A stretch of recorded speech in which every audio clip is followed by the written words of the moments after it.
नमस्कार दोस्तों, मैं रोहन शर्मा स्वागत करता हूं आप सभी का आपके अपने चैनल सतत प्रवाह में। कैसे हैं आप सभी दोस्तों?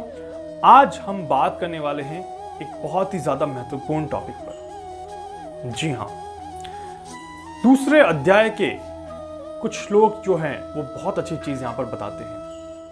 आइए बात करते हैं इसके बारे में। देखिए, सबसे पहले एक सवाल आप सभी के मन में आता है, यार मेरे साथ ही ऐसा क्यों हो रहा है? आखिर मेरी क्या गलती थी, या मैंने ऐसा क्या किया कि ईश्वर ने मेरे साथ ऐसा किया? ऐसी भावनाएं हमारे मन में आती है, बिल्कुल आती है। खासकर देखिए, ये चीजें उस समय ज्यादा खराब लग जाती हैं जब हम ईश्वर की पूजा करते हैं, ईश्वर की आराधना करते हैं और अपना ध्यान लगाते हैं और उसके बाद भी हमारे साथ कुछ बुरा हो जाता है। तब हमें लगता है यार कि क्या ईश्वर की पूजा करना सही है,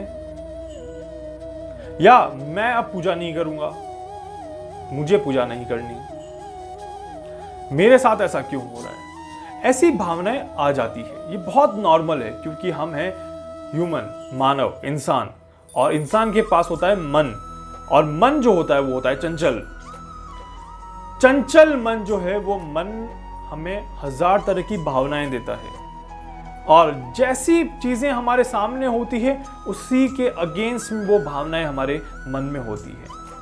इसीलिए कभी कभी हम ईश्वर के ऊपर आस्था रखते हुए, ईश्वर के ऊपर विश्वास रखते हुए भी ईश्वर से नाराज हो जाते हैं, और जो हम विश्वास रखते हैं, जो हम प्यार, जो हम प्रार्थना करते हैं, उसी का विरोध भी हम करने लग जाते हैं।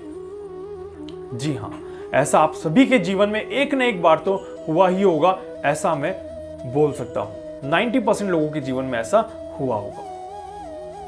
देखिए, गीता में एक चीज बहुत अच्छी बताई गई है यहां पर कि एक समय ऐसा था कि अर्जुन खुद भी भगवान श्री कृष्ण का विरोध कर रहे थे। जी, अर्जुन स्वयं भी भगवान श्री कृष्ण का विरोध कर रहे थे। जब अपने ही रिलेटिव्स, रिश्तेदार जो थे, उनके खिलाफ जब युद्ध की संभावनाएं बढ़ गई और अर्जुन ने अपने धनुष को लेने से मना कर दिया,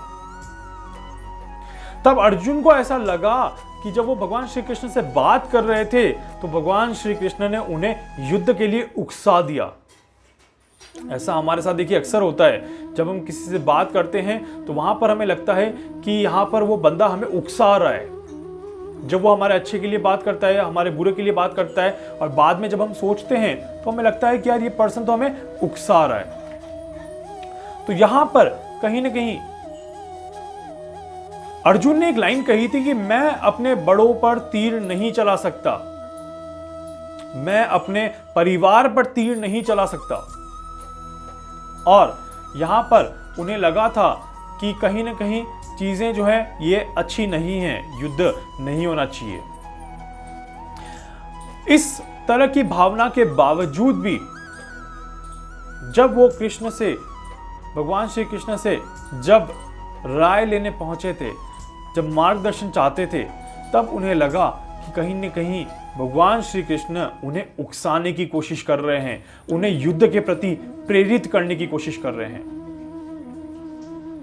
और पहले जो एक विनम्रता थी, पहले जो एक आत्मसम्मान था, जैसे ही वो विरोध सामने आया वैसे ही वो विनम्रता यहां पर बदल गई। जी हां, जैसे ही हमारी भावनाएं बदलती है, हमारा आचरण बदल जाता है।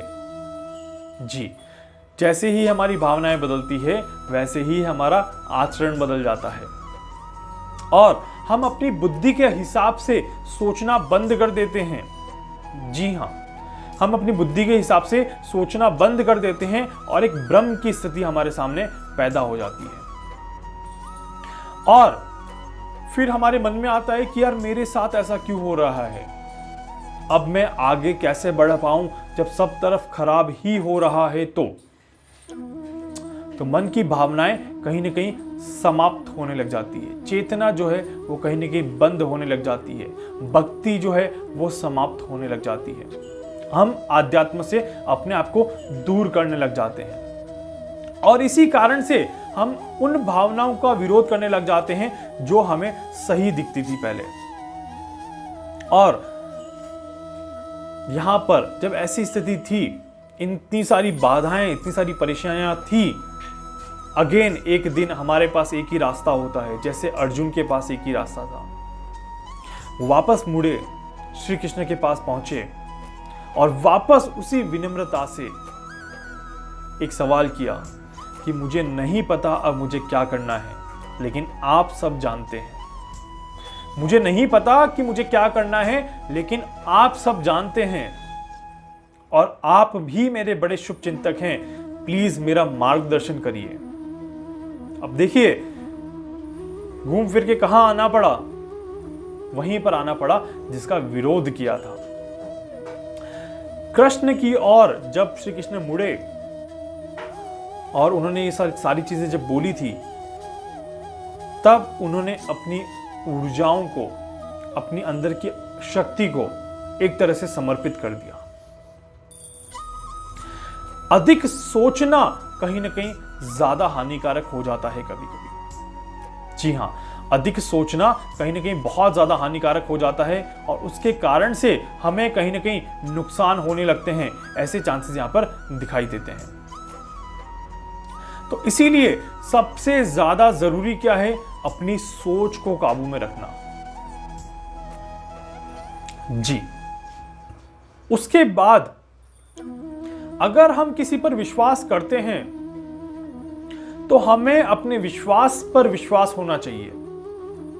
जी, हमें अपने विश्वास पर विश्वास होना चाहिए, क्योंकि हर बात के पीछे एक रीजन होता है, हर बात के पीछे एक कारण होता है। और यही भगवान श्री कृष्ण ने बताया था कि अर्जुन, मैंने आपको उकसाया नहीं, मैं आपको सिर्फ दृश्य दिखा रहा था कि कैसा हो सकता है। बाधाएं अगर आएगी तो भक्ति आपको किस तरह से मदद कर सकती है, और बाधाएं आनी है, युद्ध होना है, ये पूर्णतया निर्धारित है। तो इसीलिए आपको लड़ना ही पड़ेगा। तो जब मैं आपको बोल रहा हूं कि आपको लड़ना ही पड़ेगा, ये मैं आपको उकसा नहीं रहा हूं। तो ये वो परिदृश्य था जिसे देख के हम शायद ये देख सकते हैं कि क्या परिस्थिति उस समय रही होगी, किस तरह से हम चीजों को हैंडल करते हैं। जब कोई हमारा विरोध करे तब हमें शांत रहना चाहिए।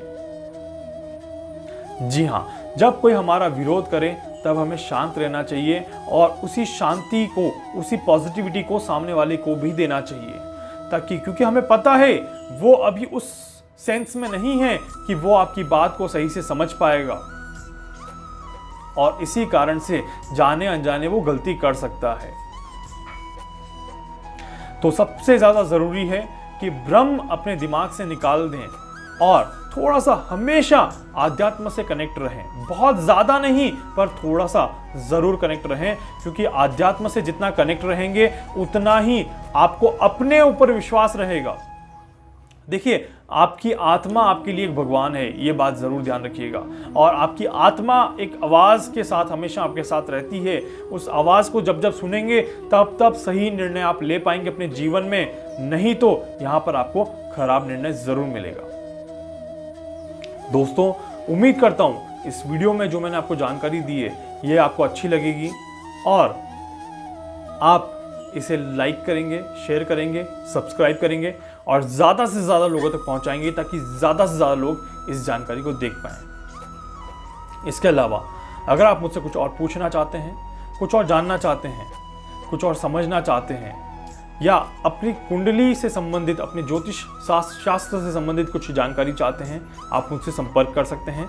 इसके अलावा हीलिंग, रेकी, मेडिटेशन या किसी और तरह से आप मुझसे जानकारी चाहते हैं, आप मुझसे संपर्क कर सकते हैं। मैं पूरी कोशिश करूंगा कि आपकी हर संभव मदद यहाँ पर कर सकूं। धन्यवाद।